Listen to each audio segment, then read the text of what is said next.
আবুল কাশেম মিয়া, তাকে কাশু বলে সম্বোধন করেন সবাই। একটা সময় বাড়ি বাড়ি গিয়ে নানান মজার গান ও গীত শুনিয়ে বিনোদন দিতেন তিনি। বিনিময়ে পাওয়া সাহায্য সহযোগিতায় চলত তার জীবন। স্ত্রী সন্তানহীন আবুল কাশেম এখন বয়সের বাড়ি নোজ। হাঁটতে পারেন না, লাঠি ধরে হাঁটুতে ভর করে চলেন কোনো রকম। ছোট একটি খুপড়ি গড়ে কাটে দিনরাত, সেখানেই খাবার দাবার সারেন। বার্ধক্যের কারণে খাটেই প্রস্রাব পায়খানা করে ফেলেন। দুর্গন্ধে তার রুমের পাশে নাক চেপে দাঁড়াতে হয়। আবুল কাশেম মিয়া পান না কোনো সরকারি ভাতা বা সহযোগিতা। ভাতিজারা যতটুকু পারছেন খাবার ও ঔষধের যোগান দিচ্ছেন। সবার পরিচিত প্রাণবন্ত মানুষটিকে ভালো রাখতে প্রয়োজন সহায়তা। সেজন্য স্থানীয় প্রতিনিধি ও সামাজিক সংগঠনগুলোর দৃষ্টি প্রয়োজন বলে মনে করছেন প্রতিবেশীরা।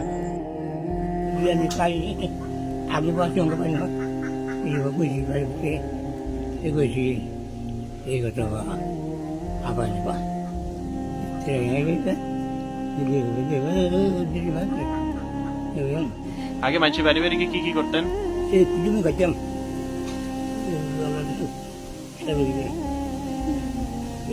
এখন গাইতে পারেননি? শ্বাস টানতেন না? তার জীবনে যদি সাইরে না পয়সা কোনো মেম্বার চেয়ারম্যানে দিয়ে থাকে না, কোনো সর্দার ফর্দারে দিয়ে থাকে, কসম হইব কসম। বালা বালা মানুষের দেয়, তারে দেয় না। তার কোনো ভাতার কার্ড দেয় না, কিচ্ছু না, কোনো না। 10 ঘর মাইগিয়া খায়, তার ওই দেয় না। ও বালা বালা হেতারা বিদেশ উঠাইতে হেতারারে দেয়, হেতারারে কার্ড দেয়, চাউল দেয়, লঙ্গি দেয়, কম্বল দেয়, সব কিছু হেতারারে দেয়, কলও দেয়, ছাগলও দেয়। আমরা ওই সেবা সন্তোষ করি, তলাফি করি, ওষুধ বুড়ি আইনা খাওয়াই। এর মধ্যে সমফারি না, এর মধ্যে আবার খানা দানাও আমরা খাওয়াই। আর তো পারে না, কোনো কানো যাইতেও পারে না, গরুই আগামতা করে, গরুই আমরা কাঁচাই কুচাই রাই, আমরা সেবা সন্তোষ করি। তো পারে না, আর তাহলে না মাঝিয়া গুজিয়া খাই লইলে খাইছে আইছে, কত জায়গায় গেছে, কত জায়গায় খাইছে, বহুত এলাকার মানুষ তারা চিনি। তখন তো আর ঘরতে বাড়িতে পারে না, ঘরতে আর বাড়ি যাইতে পারে না। তো এই ধরনের আমরা এই করণ লাগে আর কি, হন না করে কি করাম।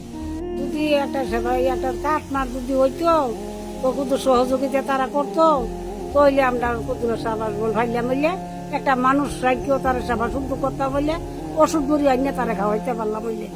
তখন তো আমরা তো একবেলা ভারি না। ধরেন সমতে দেওয়ান যায়, সমতে দেওয়ান যায় না। তখন আপনারা যদি এলাকার মানুষ একটা সহযোগিতা করে, তারা কিন্তু ওষুধ বুড়ি খাওয়াইতাম, কিন্তু সেবা সন্তোষ করণের লাগে একটা লোক রাখতাম, নাহলে মেডিকেল নিয়ে ভর্তি করাইয়া একটা ডাক্তার কবিরাজ দিয়ে চাইয়া আনতাম।